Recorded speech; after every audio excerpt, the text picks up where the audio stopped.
It's time to get you some more voices from the World Economic Forum's annual meeting here in Davos. Azim Premji, who's one of the co-chairs this year of the forum's meeting, and Stephen Pagliuca of Bain Capital, one of the best-known private equity firms across the world. Here's what they have to say about the state of affairs in the global economy. What are you picking up from all the people that you meet, all the business leaders that you interact with, the heads of state? What are the key concerns as they go into this new decade and this new year? You know, the one thing which I'm picking up, which is more marked than what I thought it would be, is there is a general sense of optimism.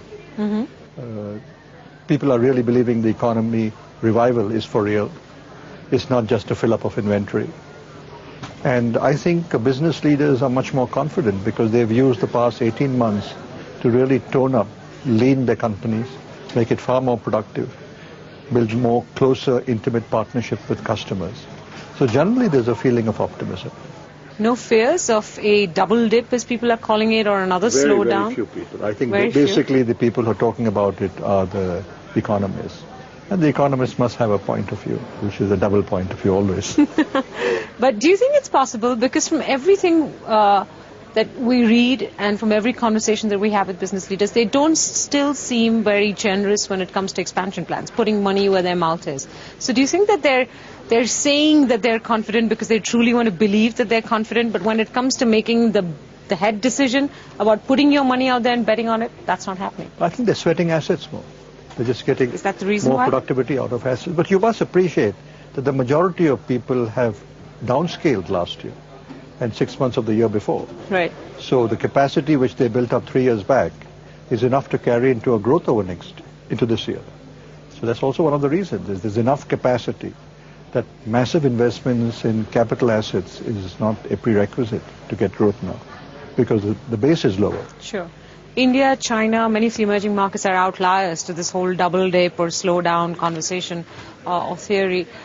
How much more positive are you feeling about India's place in the world as you finish the World Economic Forum's annual meeting?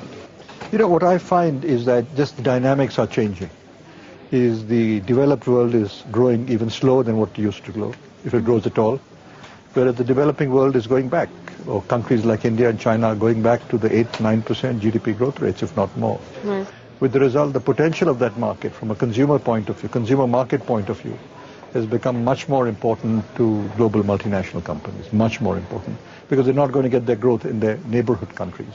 They have to go to the Indias, the Chinas, the Africas, the Latin Americas to get mega growths, which is a priority.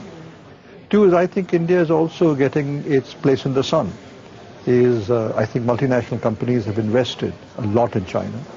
Many of them feel that they may be over-invested in China. They want a geographical risk distribution. They like the security of India. They like the democracy of India. So there is a diversion of interest also much more towards India today than there would have been the case even 12 months back. What is this whole debate on the global economy, the recovery pattern, exit strategies, interest rates, inflations? What does it mean for the IT business for the year to come? And I'm talking about the Indian IT business and Wipro, of course. But, you know, the Indian IT business has gone through hard times over the past 15 months, 18 months. As an industry, we've had virtually zero growth the past 12 months. It is in a major state of recovery now. Demand has picked up, which you're seeing from the results of the quarter ending December. You're seeing it in the guidance which the industry has given.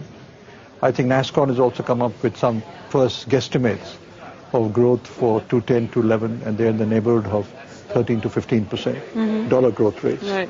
And I think the industry is feeling and actually experiencing that there is demand being generated.